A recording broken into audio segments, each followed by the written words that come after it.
अस्सलाम वालेकुम व्यूअर्स। आज मैं बनाने जा रही हूँ गिलावटी कबाब। ये हैदराबादी स्पेशल डिश है। बिस्मिल्लाहिर्रहमानिर्रहीम से स्टार्ट करते हैं। जो इंग्रेडिएंट्स हमें चाहिए उसमें है कीमा मिन्स। मैं इधर गोट का यूज़ कर रही हूँ, बकरे का। अगर आप चाहें तो गाय का भी यूज़ कर सकते हैं। बेसिकली जो इसकी रेसिपी है वो गाय के कीमे ही की है। तो यहाँ पे मेरे पास 2 पाउंड है मिन्स यानी कि कीमा। मुझे चाहिए सब्ज़ धनिया यानी कि कोरिएंडर, फ्रेश कोरिएंडर। ये मेरे पास 1 हैंडफुल ऑफ कोरिएंडर है यानी कि धनिया। उसके बाद मुझे चाहिए फ्राइड ओनियन यानी कि तले हुए प्याज। आज मैं रेडीमेड यूज़ कर रही हूँ। अगर आप नॉर्थ अमेरिका में हैं तो अगर आप लजीज़ा के यूज़ करेंगे तो बहुत अच्छा इसका रिज़ल्ट आता है। तो ये मैं यूज़ कर रही हूँ। ये मेरे पास हाफ़ कप है प्याज। उसके बाद मुझे चाहिए सब्ज़ मिर्च, ये आप अपने टेस्ट के हिसाब से लीजिएगा। अदरक का एक मेरे पास है टुकड़ा, ये मेरे पास ऑलमोस्ट 2 इंच का टुकड़ा है। और मेरे पास 4 जो में लहसुन के हैं यानी कि गार्लिक। और मुझे चाहिए 4 से 5 लौंगे क्लोव्स। उसके बाद मुझे चाहिए क्यूमिन सीड यानी कि ज़ीरा, ये मेरे पास 1 टीस्पून है।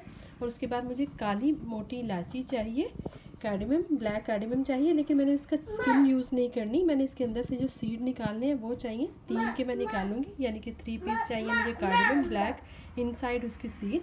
उसके बाद मुझे रोस्टेड वाइट चने चाहिए। ये आपको मिल जाते हैं बाज़ार से इजीली। अगर आपके पास अवेलेबल नहीं है तो आप इसकी जगह आप बेसन भी शामिल कर सकते हैं। ये मेरे पास है 1 टेबल स्पून लेमन जूस है। उसके बाद मेरे पास हाफ़ टी स्पून मेरे पास है black pepper, salt to taste, red chili flakes है मेरे पास, रेड मिर्चें जो सी दादर की हुई होती हैं, ये मेरे पास है हाफ़ टेबल स्पून मेरे पास चिली पाउडर, सुर्ख मिर्चों का पाउडर, 1 एग यानी कि अंडा, कचरी पाउडर, ये मेरे पास है हाफ़ टेबल स्पून। या ये मीट टेंडराइज़र होता है, ये आपको किसी भी स्टोर से मिल जाएगा इजीली। उसके बाद मेरे पास है गरम मसाला हाफ़ टेबल स्पून। उसके पास मेरे पास है जलवत्री, ये मेरे पास इससे 4 से 5 इसके पत्ते हैं। अब चलते हैं इसके मेथड की तरफ। जी, तो सबसे पहले आप किसी भी चॉपर में, ड्राई चॉपर में डालिएगा वाइट चने और ये जलवत्री और ड्राई जो से हमने रोस्ट ये गोल्डन ब्राउन किए हुए ओनियन है, ये डाल के हम इसको चॉप कर लेते हैं। साथ ही यहाँ पे मैं आपको दिखाऊँ, ये सब्ज़ जो काली मोटी इलायची है, इसके अंदर से जो मैं इसके सीड्स हैं, इसके बीज ये निकाल के डाल रही हूँ। इसके ऊपर वाले चीज़ नहीं डाल रही। इसको जो ड्राई चीज़ें हैं हम इनको पहले अच्छे से चॉप कर लेंगे। जी, तो यहाँ पे जो लौंग है, लौंग और ज़ीरा वो भी मैं शामिल कर रही हूँ। क्योंकि ये सब ड्राई है तो हम इनको पहले कर लेंगे तो ये अच्छे से इनका एक पाउडर फॉर्म आ जाएगी। पाउडर ना भी बने तो ये अच्छे से भुरभुरा से हो जाएंगे। जी, तो ये देखिए मैं आपको दिखाऊँ, ये देखिए ये कैसे इसकी इस तरह से ये शक्ल इसकी बन गई है कि ये सारे मसाले से मिक्स हो गए। अब इस स्टेज पर मैं इसमें लहसुन, सब्ज़ मिर्चें और अदरक का जो पीस है इसके थोड़े छोटे से पीस करके मैं इसमें शामिल करके इसको हम दोबारा से चॉप कर लेते हैं। तो ये देखिए जब ये बिल्कुल ऐसे थोड़ा सा भुरभुरा सा हो जाए तो आप इसमें ये थोड़ा लेमन जूस इसमें शामिल कर लेंगे और इसको हम एक बार दोबारा। जी, तो व्यूअर्स देखिए, ये देखिए अच्छे से मैंने इसको चॉप कर लिया, बिल्कुल इसकी एक चॉप लुक है। अब हम इसमें ऐसा करेंगे, एक डिफरेंट चॉपर लेंगे, उसमें हम सारा मिन्स शामिल करेंगे। जी, तो इसमें हमने सारा मिन्स शामिल कर लिया यानी कि कीमा। फिर उसके बाद ये जो हमने चॉप किए मसाले ये भी हम इसमें डाल देंगे, धनिया भी हम इसमें शामिल कर लेंगे। जी, तो मैं शामिल कर रही हूँ रेड चिली पाउडर, गरम मसाला पाउडर, कचरी पाउडर यानी कि meat tenderiser, crush pepper, black pepper, salt to taste और 1 एग। और अब हम इसको अच्छे से चॉप कर लेते हैं।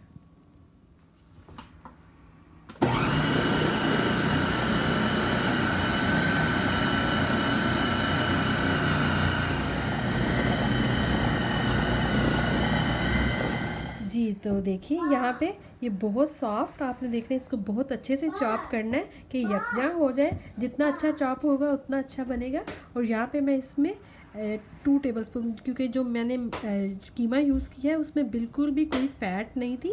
अगर आपके कीमे में चर्बी या फ़ैट हो तो आप ऑयल यूज़ ना कीजिएगा। मेरा बिल्कुल बहुत क्लीन था कीमा, तो इस वजह से मैं इसमें 2 टेबलस्पून ऑयल शामिल कर रही हूँ। इसको ऑयल शामिल करके हम इसको अच्छे से मिक्स करेंगे एक दफ़ा, और हम इसको आधे घंटे या घंटे के लिए अगर आप इसको रख देंगे तो इसका फ्लेवर बहुत उभर कर आएगा। जी तो व्यूअर्स देखिए, आधा घंटा हो गया, मुझे हाफ़ एन आवर हो गया मैंने इसको मैरिनेट करके रखा हुआ था। अब हम इसको हाथों को थोड़ा ग्रीसी कर लीजिएगा। आप जिस साइज़ के आपको चाहिए उस साइज़ के आप इनके कबाबों की शेप दे दीजिए। जी तो देखिए, इस तरह से हम इसको पहले अच्छे से देंगे। बहुत ज़्यादा बड़ा मत बनाइएगा, एक नॉर्मल सी शेप बनाइएगा इसकी, कि जब ये श्रिंक होते हैं, क्योंकि मीट है तो जब मीट श्रिंक होता है तो फिर काफ़ी मोटा सा बन जाता है। बहुत ज़्यादा मोटा ना बने।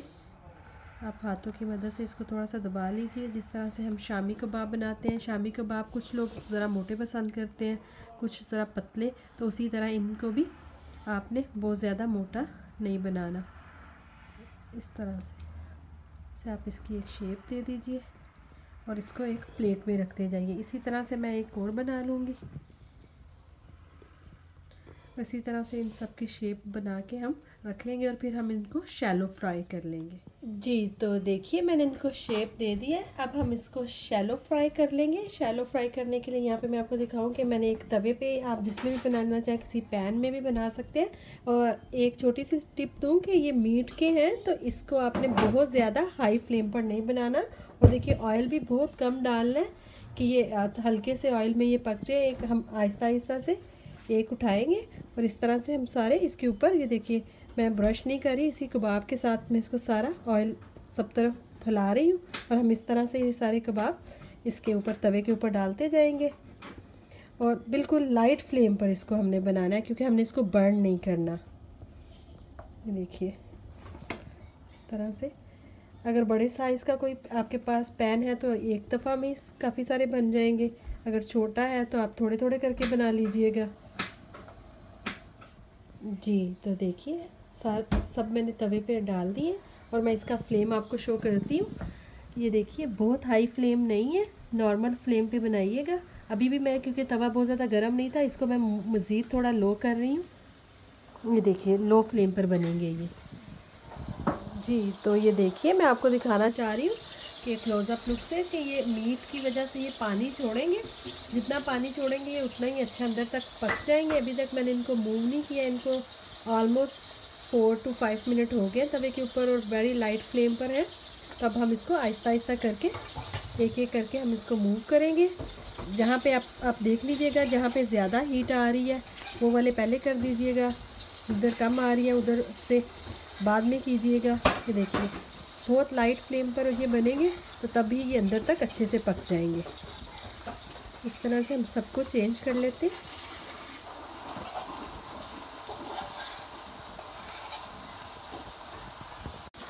जी तो देखिए, जैसे ही आपने इसकी साइड चेंज की है, 2 से 3 मिनट के लिए पकने दीजिएगा कि दूसरी तरफ से भी अच्छी थोड़ा सा ये पक जाए। और फिर किसी भी स्पैचुले की मदद से इसको नीचे को प्रेस कर लीजिएगा कि इसके अंदर जितना भी एक्स्ट्रा पानी है वो निकल जाए और वो अच्छे से पक जाए। ये अच्छे से पक जाए और सॉफ्ट इनकी एक लुक आ जाए। ये देखिए, मैं आपको दिखा रही हूँ, आहिस्ता आहिस्ता से मैं इसकी साइड चेंज कर रही हूँ।